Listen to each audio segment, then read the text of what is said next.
স্বাগত সকলকে গল্পকথার শ্রুতিপাঠ্যে। পাঠ শুরু হয়েছে উপন্যাসের অধ্যায় থেকে। অদ্বৈত মল্লবর্মণ রচিত তিতাস একটি নদীর নাম। তিতাস একটি নদীর নাম উপন্যাস থেকে আজকের পর্বে আপনাদেরকে পাঠ করে শোনাবো অধ্যায় 2, জন্মমৃত্যু বিবাহ।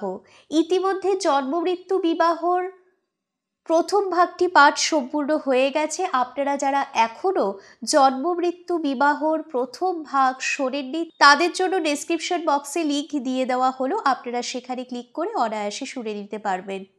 আজকের পর্বে আপনাদেরকে পাঠ করে শোনাবো জন্মমৃত্যু বিবাহের পরের অংশটুকু। তবে প্রিয় শ্রোতা বন্ধুগণ, আর দেরি না করে আজকের পর্বের পাঠ শুরু করা যাক। অদ্বৈত মল্লবর্মণ রচিত তিতাস একটি নদীর নাম থেকে অধ্যায় 2, জন্মমৃত্যু বিবাহ। তারপর অনেকক্ষণ মাকে আর দেখা গেল না। বোধহয় বাড়ি চলিয়া গিয়াছে। বাহিরে অমাবস্যার অন্ধকার। পালের বেড়া দেওয়া তীব্র আলোর রাজ্য হইতে বাহির হইয়া একেবারে অন্ধকারের সমুদ্রে গিয়া পড়িল। কোনো মতে পথ চিরিয়া বাড়িতে আসিয়া দেখে দ্বার বন্ধ। মা আসে নাই। এত রাত, এত অন্ধকার, সে এখন যায় কোথায়? আবার সেখানে একা একা ফিরিয়া যাওয়া, এ কথা যে ভাবাও যায় না। তবু যাইতে হইবে।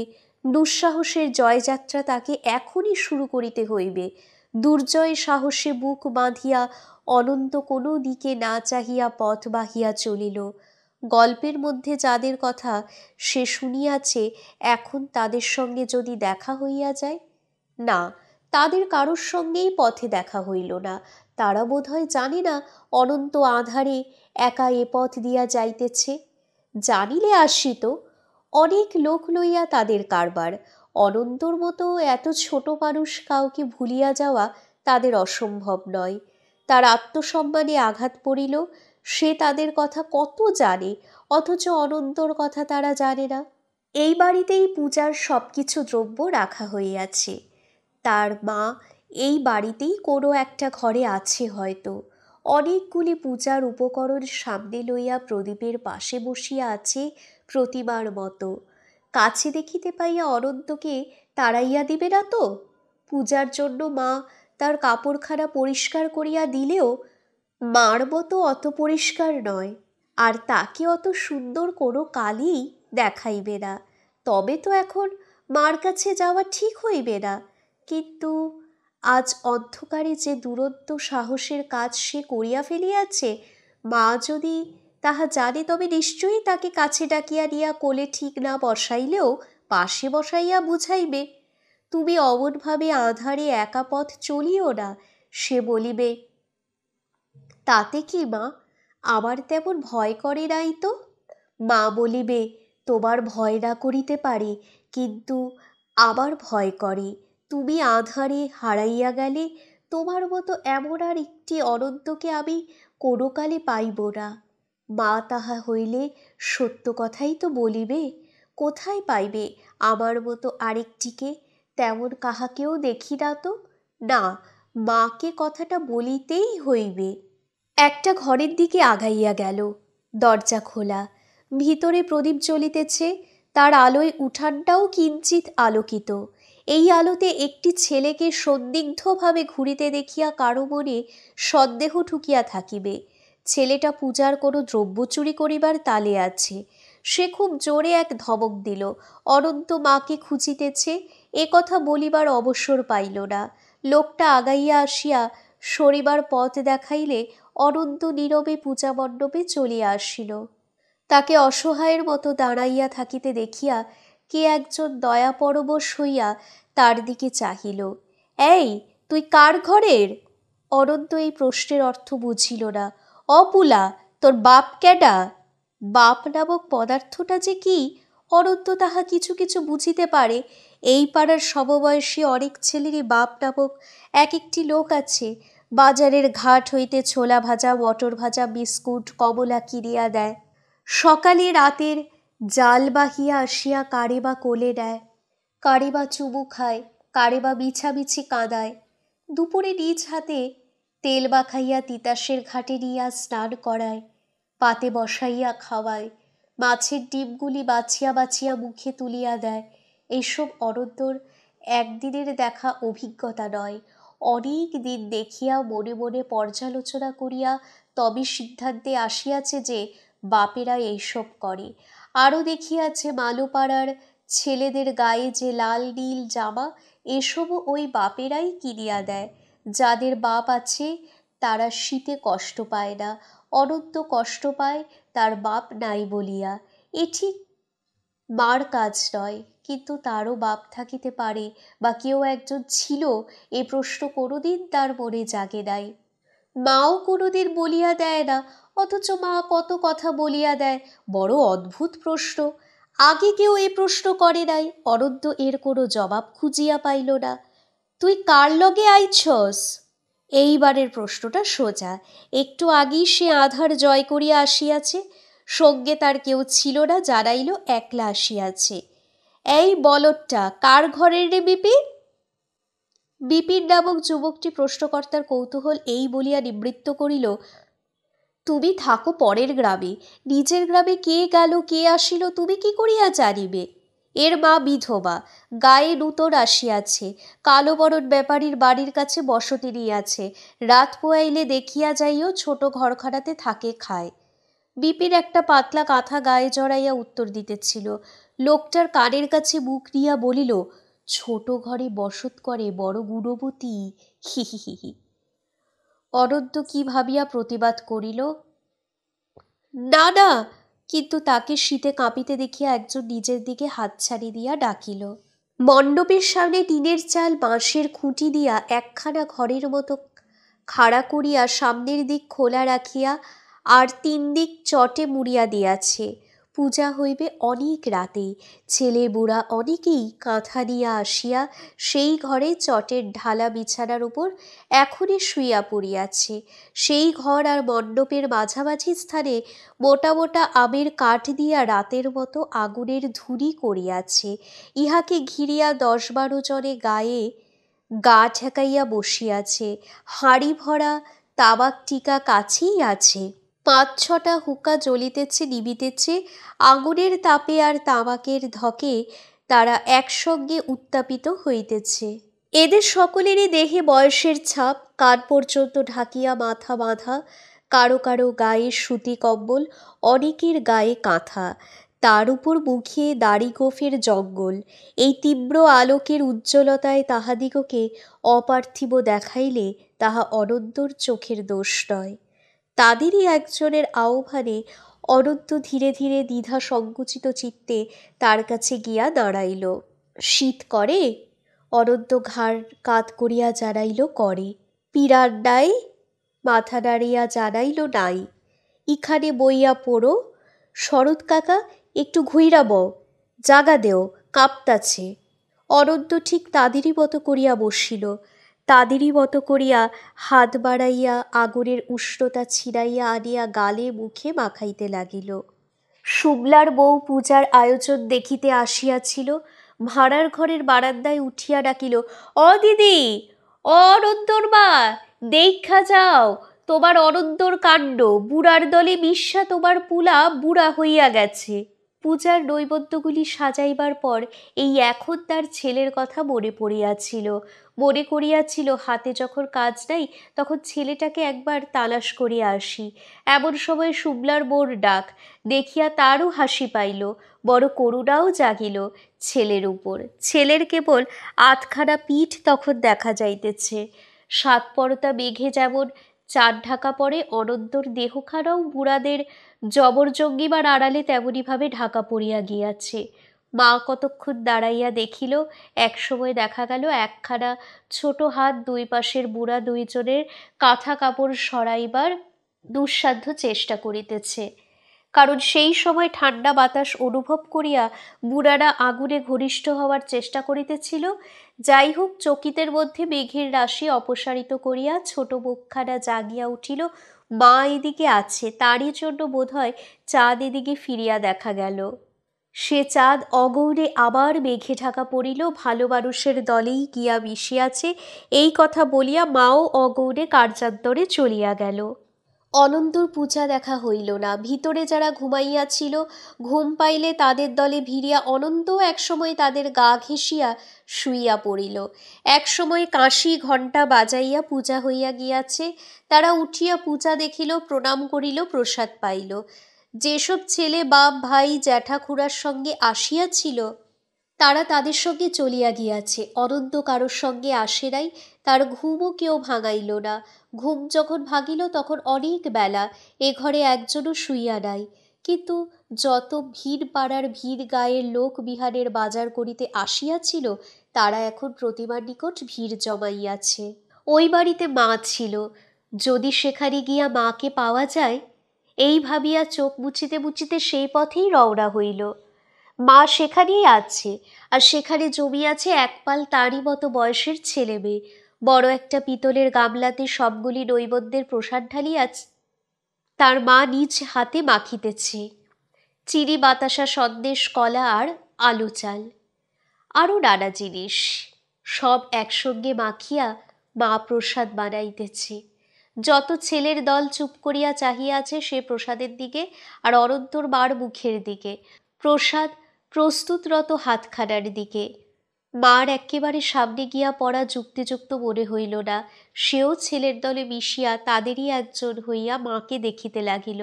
প্রসাদ মাখা শেষ হইলে অনন্তর মা মাধুকরীর মতো বড় এক দলা করিয়া এক একজনের হাতে প্রসাদ দিতে লাগিল। অন্য ছেলেদের মতো অনন্তও একবার ভিড়ের ভিতরে হাত বাড়াইল। সেও তেমনি বড় একদলা প্রসাদ পাইল। অনন্ত স্পষ্ট দেখিয়াছে দিবার সময় মা তার দিকে চাহিয়াছে আর একটুখানি হাসিয়াছে। রাত জাগা চাঁদের স্বচ্ছ পাণ্ডুর মমতা মাখা হাসি শুধু একটুখানি হাসিয়াছে। তারপর থেকে 4 দিন এখানে অপরূপ কাণ্ড হইল। এক নাগাড়ে 8 পালা যাত্রা আর কবিগান হইল। 4 দিন পর্যন্ত বালরা রাত্রে যাত্রা, দিনে কবি শুনিল। 4 দিনের জন্য নৌকাগুলি ঘাটে বাঁধা পড়িল, জালগুলি গাবে ভিজিয়া রোদে শুকাইল। 4 দিন তাদের না হইল আহার, না হইল নিদ্রা। কয়দিনের মধুধামের পর বালোপাড়া ঝিমাইয়া পড়িয়াছে। অত্যধিক আনন্দের অবসানে অনিবার্য রূপে যে অবসাদ আসিয়া পড়ে তারই কোলে ঝিমাইয়া থাকিল বালোপাড়ার ঘেঁষাঘেঁষি ছোট বড় ঘরগুলি।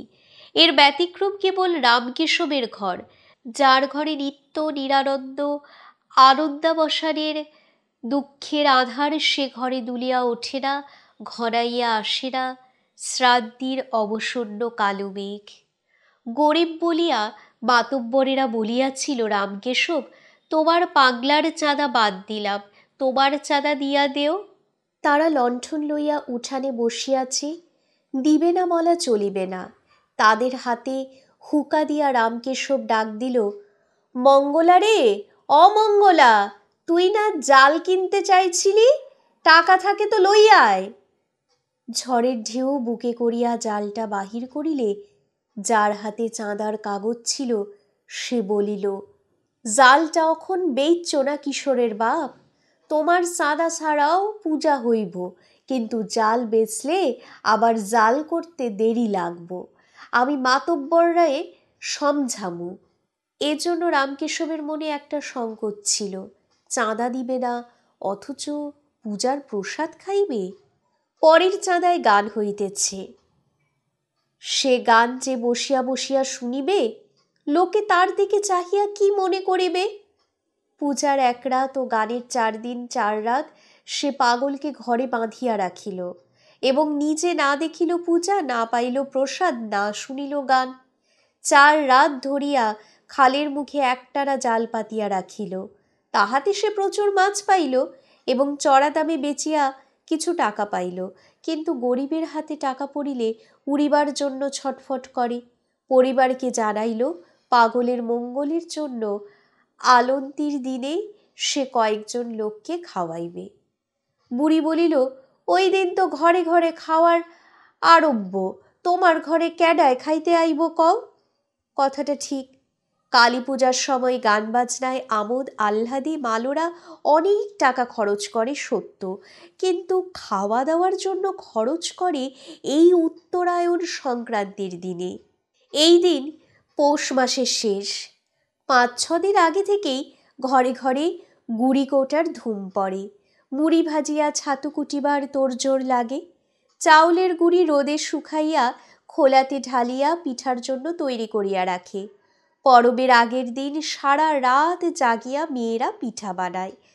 পিঠা রকমে যেমন বিচিত্র, সংখ্যায়ও তেমনি প্রচুর। পরের দিন সকাল হইতে লাগে খাওয়ার ধুম। নারী পুরুষ ছেলে বুড়া অতি প্রত্যুষে জাগিয়া তিতাসের ঘাটে গিয়া স্নান করে। যারা জালে যায় তারাও নৌকায় উঠিবার আগে গামছা পরিয়া ডুব দেয়। ঠকঠক করিয়া কাঁপিতে থাকায় মাছ ধরার কাজে সুবিধা হয় না। দুত্তর, পরবের দিনে কিসের মাছ ধরা, এই বলিয়া 2-4 খেয়েও দিয়াই জাল খুলিয়া ফেলে। ঘরে থাকিয়া নারীরা আর ঘাটে যাইয়া ছেলেপিলেরা নদীর উপর চোখ মেলিয়া রাখে, কার নৌকা কত সকালে আসিয়া ভিড়ে। যারা যত সকালে আসিবে তারা তত সকালে খাইবে, এবং সকলে যত সকালে আসিয়া খাওয়া শেষ করিবে গ্রামের নগর কীর্তনও তত সকালে আরম্ভ হইবে। সারাটা গ্রাম ঘুরিয়া কীর্তন করার জন্য সকলের আগে বাহির হয় মালোপাড়ার দল। সাহাপাড়া আর যোগীপাড়া হইতেও দেখা দেখি দল বাহির হয়, কিন্তু মালোদের মতো কীর্তনে অত জৌলুস হয় না। তারা কীর্তন করে ঝিমাইয়া, আর মালোরা করে নাচিয়া কুদিয়া লাফাইয়া ঝাঁপাইয়া। তাই কদমা বাতাসাও ধরিতে পারে তারাই বেশি। সে যে কি আনন্দের! সে সময় পুরুষেরা কীর্তন করিয়া বাড়ি বাড়ি লুট ধরিতে যায়, আর মেয়েরা ঘরে বসিয়া নানা উপকরণের 55 ব্যঞ্জন রান্না করে। ঘরে ঘরে এত প্রাচুর্যের দিনে রামকেশবের বাড়িতে খাইতে আসিবে কে? তবু তার স্বাদ দুর্বার হইয়া উঠিল। সে স্থির করিল রাধা মাধবের বাড়িতে একটা সিধা দিবে, আর খাইতে নিমন্ত্রণ করিবে যাত্রাবাড়ির রামপ্রসাদ জামাইকে, বাড়ির পাশের মঙ্গলা আর তার ছেলে মোহনকে, আর শুভলার শ্বশুরবাড়ির সব কয়েকজনকে। আরও একজনের কথা তার মনে জাগে। সে গ্রামের নতুন বাসিন্দা, অনন্তর মা। তার ছেলেটাকে বড় আদর করিতে ইচ্ছা করে। সে কি আসিবে? কালুর মা হয়তো এতক্ষণে তাকে নিমন্ত্রণ করিয়া বসিয়াছে। সে বাড়িতে খাইবেও অনেক ভালো। নিমন্ত্রণ পাইয়া শুভলার শাশুড়ি মায়ে ঝিয়ে অনেক চাউলের গুঁড়ি কুটিয়া রামকেশবের বাড়ি দিয়া আসিল। নিজেদের জন্য আগে যত গুঁড়ি কুটিয়া রাখিয়াছিল তাহাও পাঠাইয়া দিল। এবারের পরব তাদের বাড়িতে না হইয়া ওই বাড়িতেই হোক। রামকেশব যে স্বাদ মুখ ফুটিয়া প্রকাশ করারও সাহস পায় নাই, সে স্বাদ পূর্ণ করিল শুভলার বউ। গুঁড়ি গোলার প্রাথমিক কাজ মায়ে ঝিয়ে শেষ করিয়া সন্ধ্যার সময়ে সে গিয়া অনন্তর মাকে ধরিয়া বসিল। পিঠা বানাইতে হইব দিদি, চলো। কই? ওই বাড়িত, যে বাড়িতে একটা পাগলা থাকে। অনন্তর মার বুকটা ছাঁদ করিয়া উঠিল। না না ভইন, অচিনা মানুষ তারা, কোনোদিন তারাও কিছু কয় নাই, আমিও যাই নাই, আমি দিদি যাইতে পারি না। দিদি, তুমি মনে কইরা দেখো, আমিও অচিনা আসিলাম, চিনা হইলাম। মানুষের কুটুম আসা যাওয়ায়, আর গরুর কুটুম লেহনে পুছনে। তুমি দিদি না কইরো না, বুড়া মানুষ। কোন দিন মইরা যায় তার মনে সাধ হইছে, লোক সেবা করাইব। এই পরবের দিনে লোক পাবি কই? এক লোক পাওয়া গেছে মন্দিরের রাধা মাধবেরে, আর লোক পাওয়া গেছে আমার বাপেরে আর বড় মাতব্বেরে, আরেক লোক তোমার অনন্ত। তুমি আমি কেবল পিঠা বানানোর লাগি, বুঝছো নি? অনন্তর মাকে কিছু বলার অবকাশ না দিয়া সে অনন্তকে লইয়া রামকেশবের রান্নাঘরে ঢুকিল, এবং প্রথম খোলার প্রথম পিঠাখানা রাধা মাধবের জন্য তুলিয়া রাখিয়া পরের পিঠাখানা অনন্তর হাতে দিল। তাকে চৌদিকে বসাইয়া খোলা হইতে পিঠা তুলিবার ফাঁকে তার খাওয়া দেখিতে লাগিল। অনন্তর মা ঘরে সন্ধ্যাদীপ জ্বালাইয়া একটু পরেই দীপ নিভাইল, এবং দরজা বন্ধ করিয়া নিমন্ত্রণ বাড়িতে গিয়া ঢুকিল। অনন্ত তখন শুভলার বোর ঠিক পাশটিতে বসিয়া মনোরম ভঙ্গিতে পিঠা খাইতেছে। স্বামীপুত্রকে নদীতে পাঠাইয়া একটু পরে মঙ্গলার বউ আসিয়া তাহাদের সঙ্গে মিলিত হইল। তারপর 3 জনে মিলিয়া খুব তোড়ের সহিত পিঠা বানাইতে লাগিল। এক বুড়ি কিশোরের মা আরেক বুড়ি শুভলার শাশুড়ি তাদের সঙ্গে কিছুতেই আঁটিয়া উঠিতে না পারিয়া কাজে ভুল করিতে লাগিল। রাত আরেকটু অধিক হইতেই দুই বুড়ি ঢুলিতেছে দেখিয়া তিনজনই তাহাদিগকে ছুটি দিলে। তারা মাঝঘরে গিয়া ঘুমাইয়া পড়িল। অনন্তও হইল তাদের শয্যার সঙ্গী। তখন তিনজনই রহিল সমান সমান। তারা এমনভাবে কাজ করিয়া চলিল যে এ রাতের জন্য তারাই এ বাড়ির মালিক। পাগলটার রাতে ঘুম নাই, আজ রাতে আবার পাগলামি বাড়িয়াছে। একটু আগে এ ঘরের মহিলাদিগকে অকারণে দেখিয়া গিয়াছে, তারপর বারান্দায় বসিয়া গান করিয়াছে, প্রলাপ বকিয়াছে এবং দা দিয়া মাটি কোপাইয়াছে। এত করিয়াও তৃপ্ত হইয়া আবার মহিলাদের ঘরের দিকে আসিতেছে দেখিয়া মঙ্গলবার বউ দরজা বন্ধ করিয়া দিল। বন্ধ দুয়ার দেখিয়া সে আর দাঁড়াইল না, বারান্দায় গিয়া চুপ করিয়া বসিয়া রহিল। মঙ্গলবার বউয়ের সহসা নিশিরাতে গল্প শুনিবার স্বাদ হইল। অনন্তর মাকে ধরিয়া বসিল। একখান পরস্তাব কও ভইন, নতুন দেশের নতুন মানুষ তুমি, অনেক পরস্তাব তুমি শোনাইতে পারবা। অনন্তর মা একটু ভাবিয়া দেখিল তার নিজের জীবনে এত বেশি পরস্তাব জমিয়াছে, আর সে পরস্তাব এত বিচিত্র যে ইহা ফেলিয়া কানে শোনা পরস্তাব না বাঁধিবে দানা, না লাগিবে ভালো, না পারিবে দরদ দিয়া বলিতে। তার নিজের জীবনের বিরাট কাহিনীর নিকট আর যত সব কাহিনী নিতান্ত তুচ্ছ। কিন্তু এ কাহিনী তো এখানে বলিবার নয়। শুধু এখানে কেন, কোনোখানি বলিবার নয়। এ কাহিনী নিজে যেমন কুল কিনারাহীন, এর ভবিষ্যতও তেমনি কুল কিনারাহীন। এ কাহিনী সহজে কাউকে খুলিয়া বলা যায় না, কিন্তু গোপন করিয়া সহিয়া থাকিতে অসীম ধৈর্য, কঠোর আত্মসংযম লাগে। তাকে না বলিয়া মনের গোপনে লুকাইয়া রাখার জন্য মনের উপর অনেক বল প্রয়োগ করিতে হয়। তবু মনে মনে প্রতিজ্ঞা করিয়া রাখিয়াছি, যদি কোনো দিন চূড়ান্ত সময় আসে সেদিন বলিবে। তার আগে বুক যতই মুচড়াইয়া দুমড়াইয়া ভাঙিয়া চুরিয়া যাক, সেখানেই উহাকে সযত্নে সঙ্গোপনে লুকাইয়া রাখিবে। তার অন্যমনস্কতাকে নির্মমভাবে আঘাত দিল মঙ্গলার বউ। কি গো বৃন্দাবনের নারী, কোন কালো চোরা লর্দা গেছে মাইরা মাসির বাড়ি? পরস্তাব শুনাইবা তো শোনাও ভইন, ভালো লাগে না, না জানলে না করো, জানলে কও। কড়ার টকবগে তেলে হাতা দিয়া গোলা ছাড়িতে ছাড়িতে অনন্তর মা বলিল, আমি একখান পরস্তাব জানি। এক মাইয়ারে দেখা এক পুরুষ কেমন কইরা পাগল হইল, কয় এরে বিয়া করু। বিয়া করল? একটু ভাবিয়া অনন্তর মা বলিল, করল। তারপর কি হইল? তারপর আর মনে নাই। কপাল আমার, এই বুঝি তোমার পরস্তাব? কেবল একজন পুরুষ কি কইলা? সংসারের সব পুরুষই তো মাইয়া দেখা পাগল হয়, বিয়া না কইরা ছাড়ে না।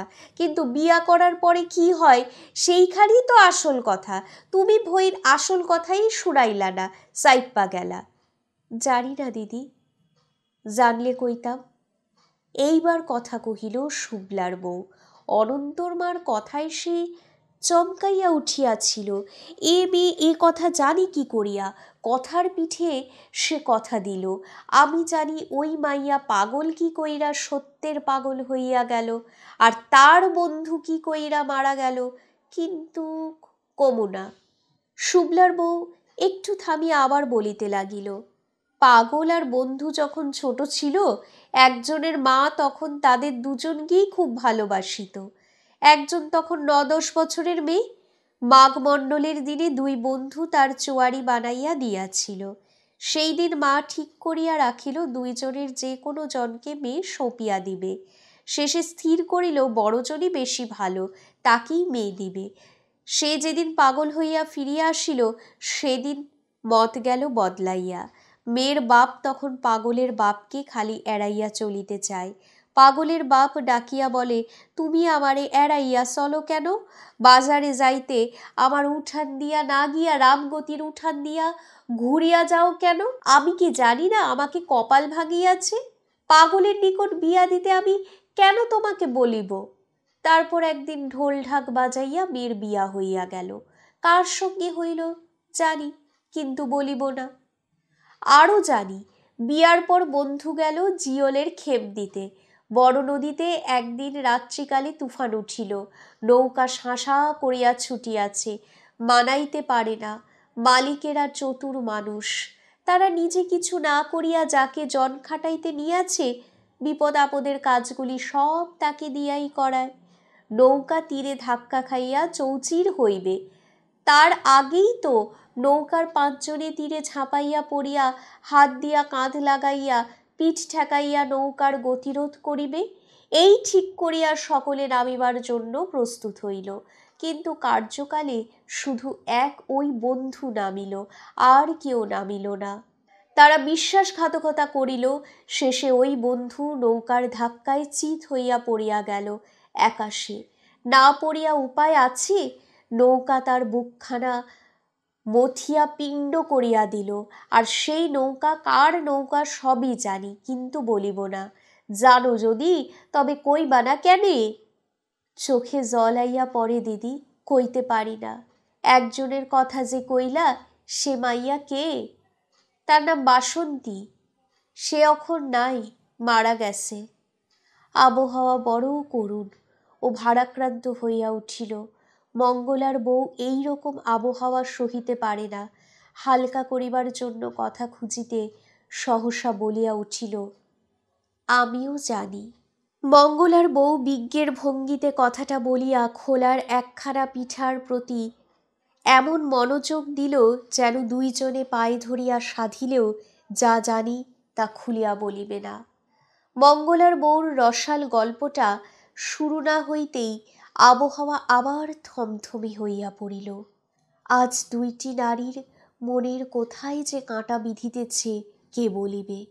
পাগল চুপ করিয়া আছে দেখিয়া তাদের মন আরো বেশি দোলা খাইতে লাগিল।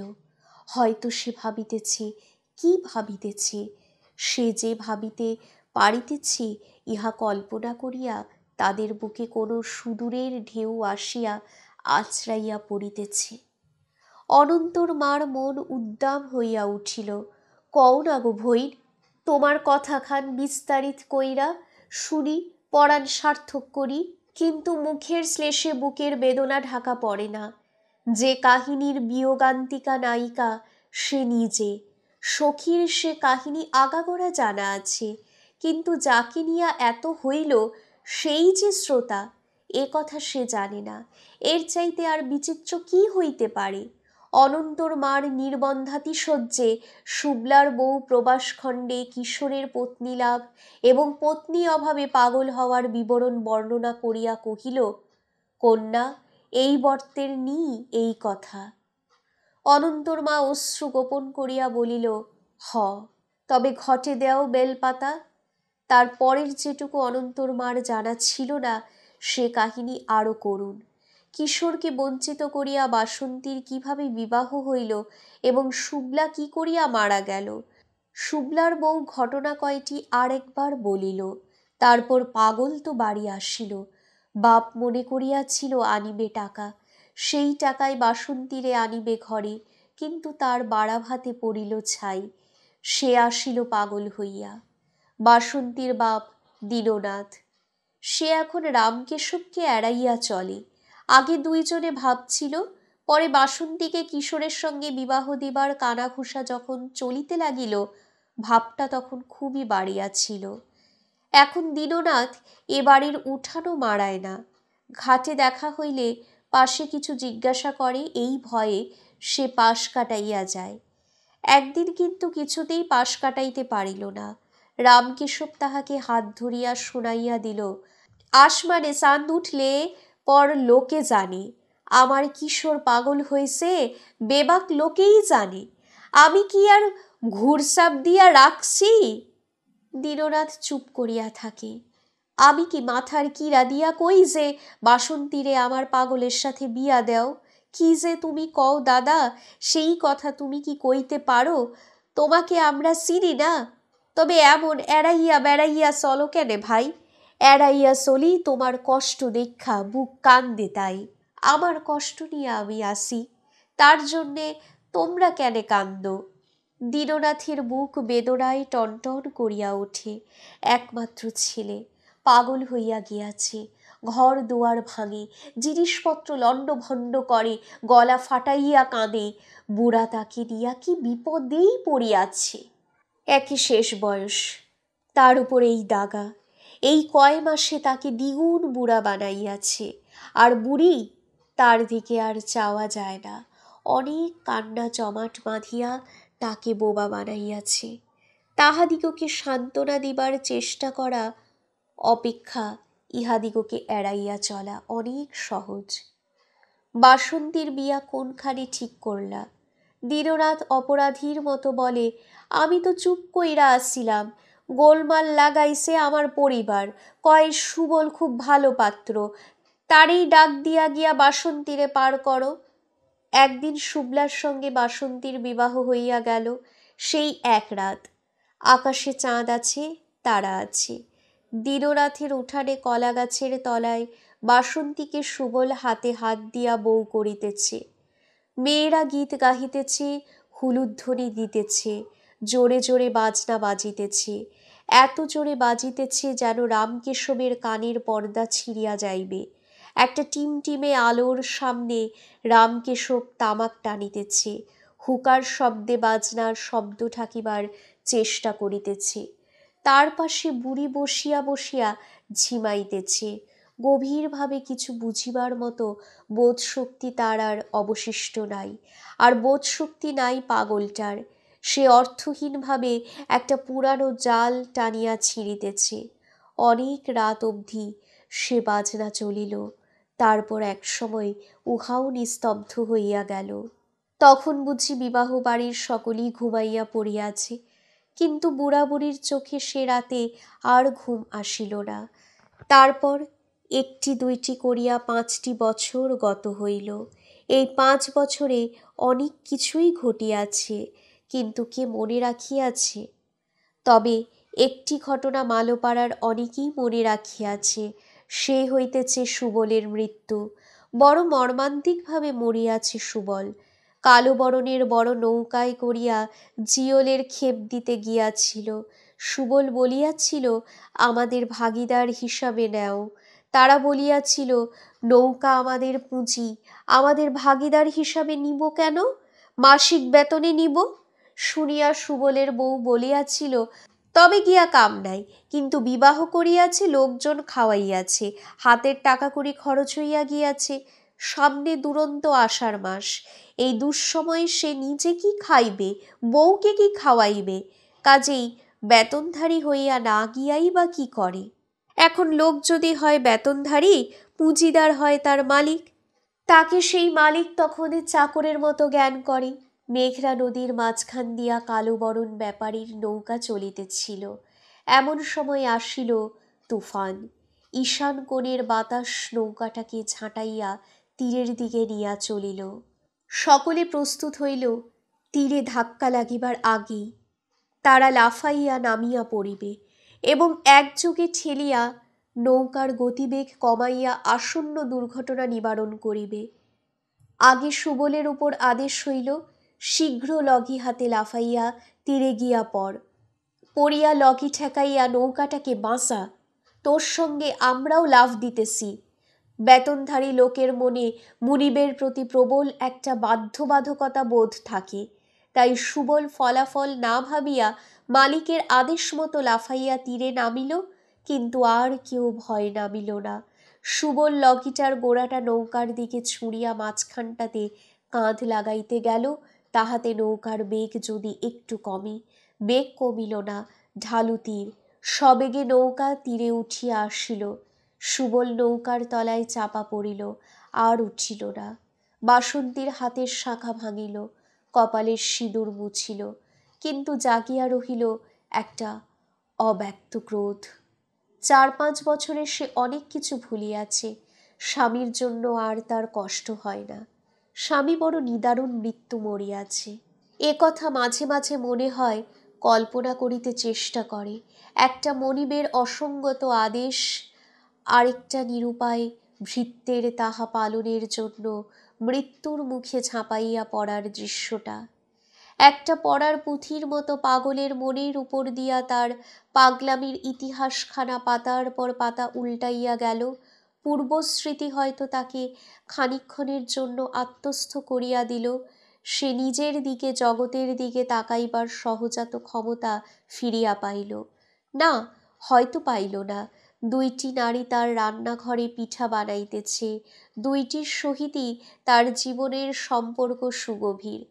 ইহাদিগকে কাছে পাইয়া হয়তো ক্ষণকালের জন্য তার বুক ভরিয়া উঠিয়াছে, হয়তো ভরিয়া ওঠে নাই। পাগলের মনের হদিশ পাওয়া স্বাভাবিক মানুষের কাজ নয়। তবু মনে হয় দুটি নারীর এতখানি কাছে অবস্থান তার মনে আলোড়ন জাগাইয়া থাকিবে।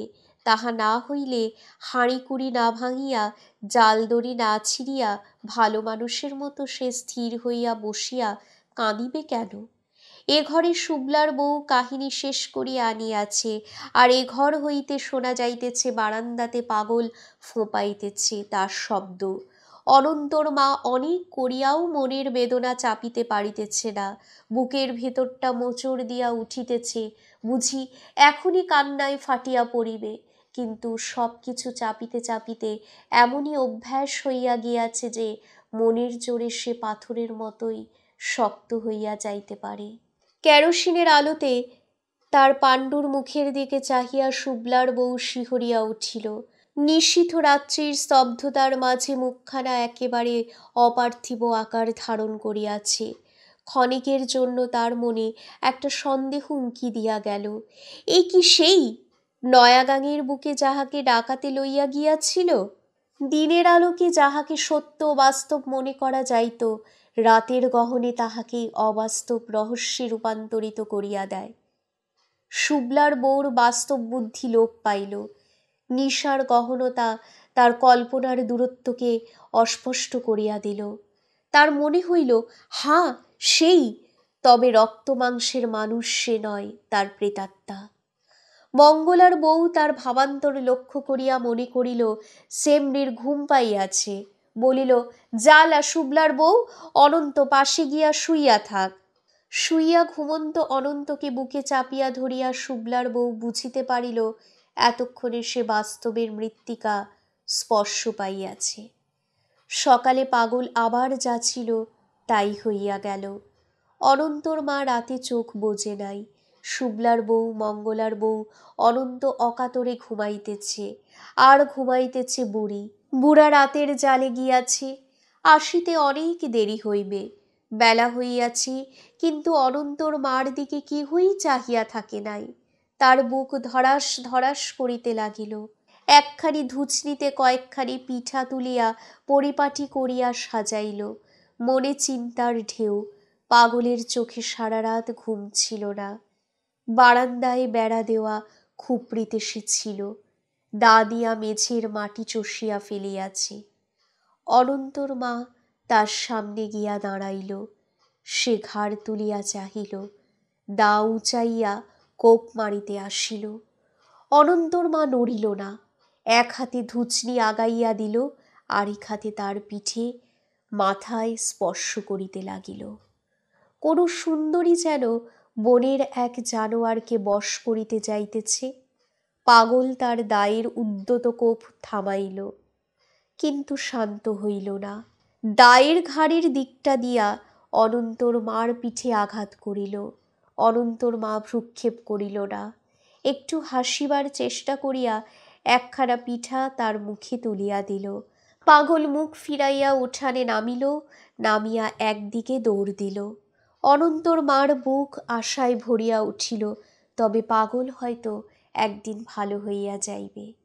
সেদিন শুক্লার বউর গলা জড়াইয়া অনন্তর মা অনেকক্ষণ কাঁদিল, কিন্তু শুক্লার বউ এ কান্নার কোনো অর্থ খুঁজিয়া পাইল না।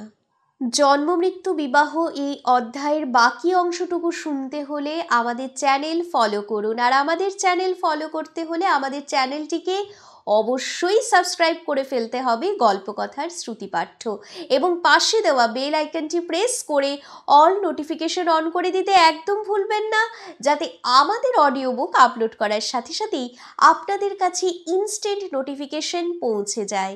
ধন্যবাদ।